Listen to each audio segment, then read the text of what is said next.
Bonjour, aujourd'hui on va voir comment créer une application sur Power App avec un prompt et sans codage.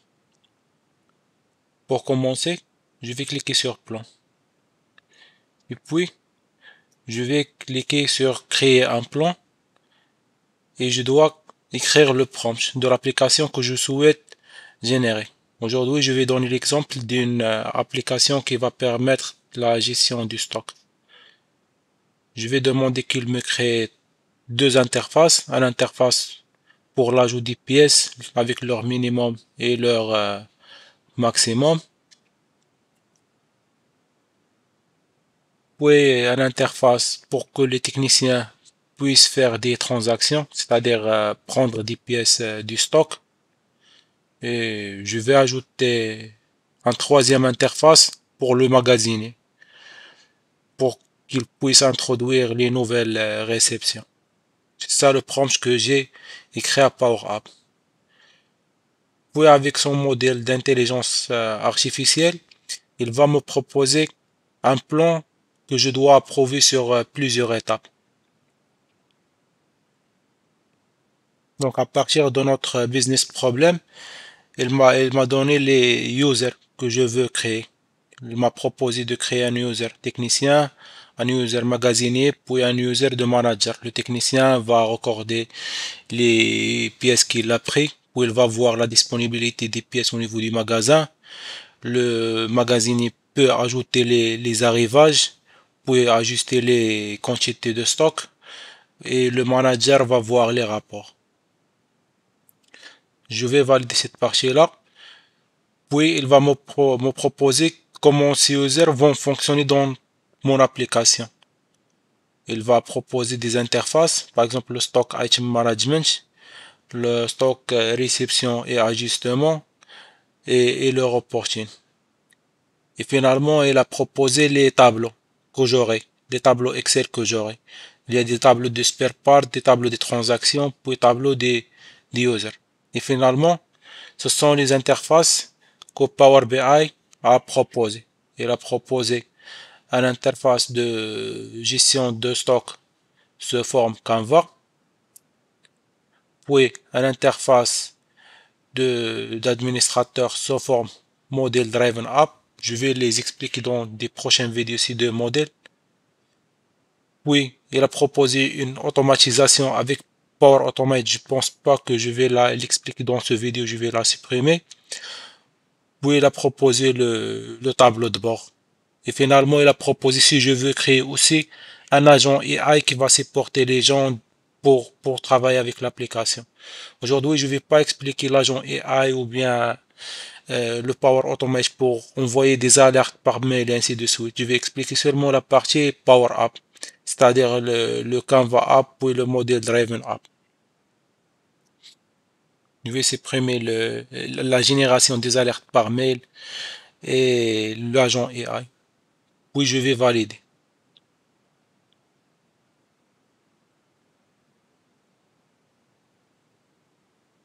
Donc je dois sauvegarder mon plan.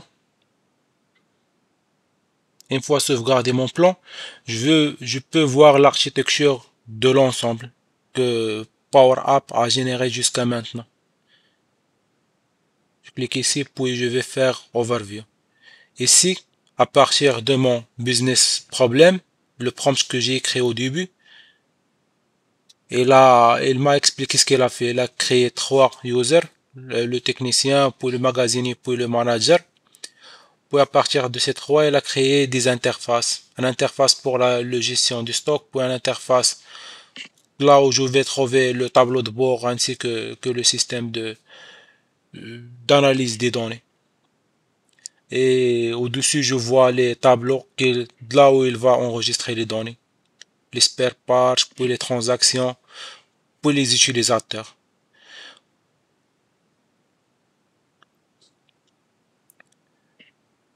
Donc, pour créer la première interface, je vais cliquer tout simplement sur créer. Puis il va générer l'interface qui va me permettre d'introduire les pièces et les transactions, ainsi de suite. Jusqu'à maintenant, j'ai rien programmé. J'ai évité de faire des captures de vidéo, couper le vidéo juste pour vous montrer le temps que l'application va prendre dès le début, dès l'écriture du prompt jusqu'à la fin. Donc ça, il m'a généré cette interface avec trois boutons, transaction, user et spare parts. Je vais lancer l'application.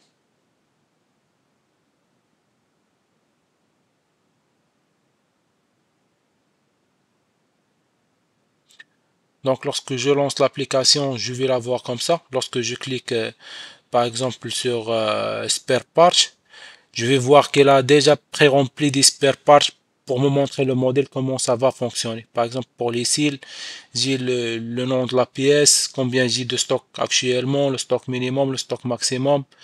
Je peux modifier les quantités à partir de cette interface et aussi je peux créer des nouveaux spare parts ou supprimer par exemple les spare parts.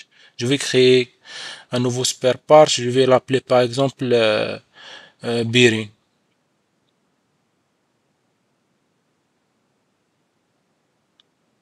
Oui, je peux introduire le stock actuel, le stock minimum, ouais, le stock maximum. Puis une fois je vais cliquer sur valider, il va l'enregistrer sur la liste. Maintenant, on arrive à voir le bearing ajouté sur la liste. Je vais revenir à la page d'accueil. Puis je vais voir les users. Elle a proposé des users, je peux les supprimer puis ajouter les users qui travaillent avec moi dans l'entreprise. Par exemple, je vais modifier ou bien ajouter un nouveau user avec son rôle dans l'application. Ouais, par exemple, je vais cliquer maintenant sur nouveau.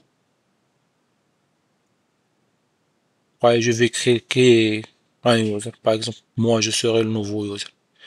Ça, les cases avec étoiles sont des obligatoires. Puis les cases sans étoiles, ils ne sont pas obligatoires. Puis mon rôle. Je vais dire que je serai un inventory manager.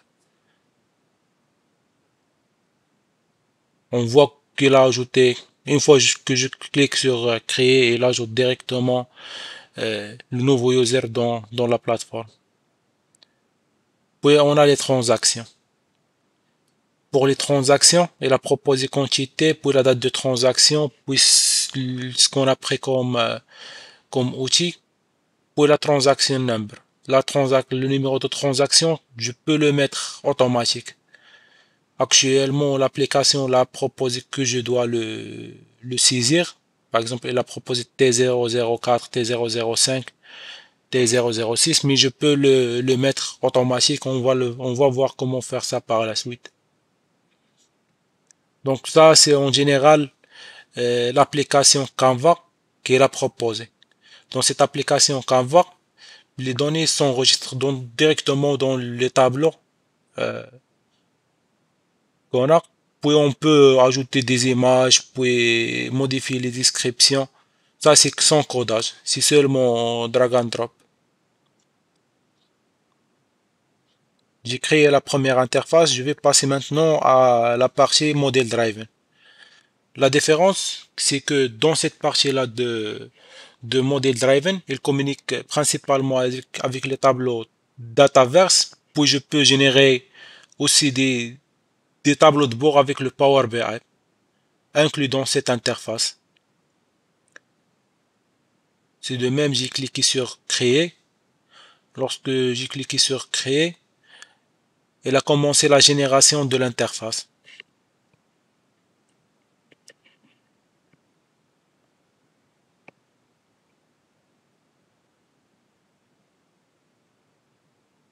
Donc maintenant, elle a généré l'interface.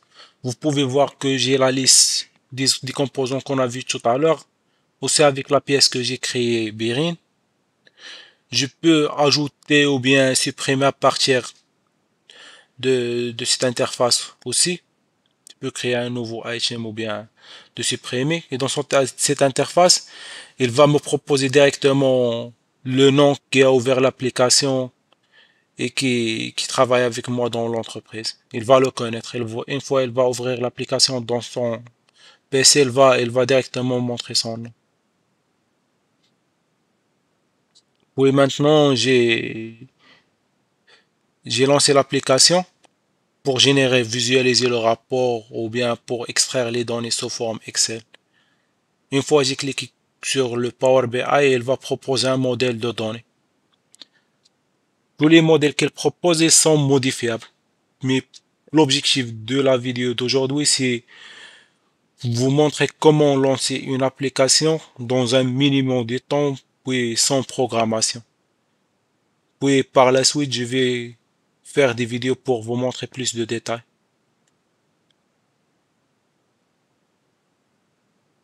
Je vais attendre que le rapport soit généré. L'avantage du Power App avec Excel, c'est que il y en a plusieurs personnes dans l'organisation qui peuvent l'utiliser en même temps. Cependant, par exemple, au début, je créais des applications avec le VBA. Seulement une personne peut accéder à l'application. Donc maintenant, elle a proposé là, cette interface comme un tableau de bord là où je vais voir les pièces de rechange avec le stock sous forme Power BI. Puis je peux changer ces indicateurs.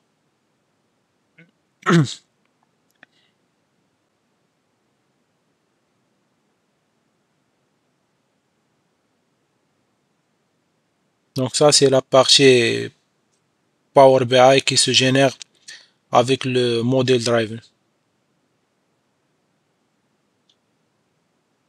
Puis j'ai cette option-là de exporter les données sous forme Excel, les partager avec un mail, ainsi de suite.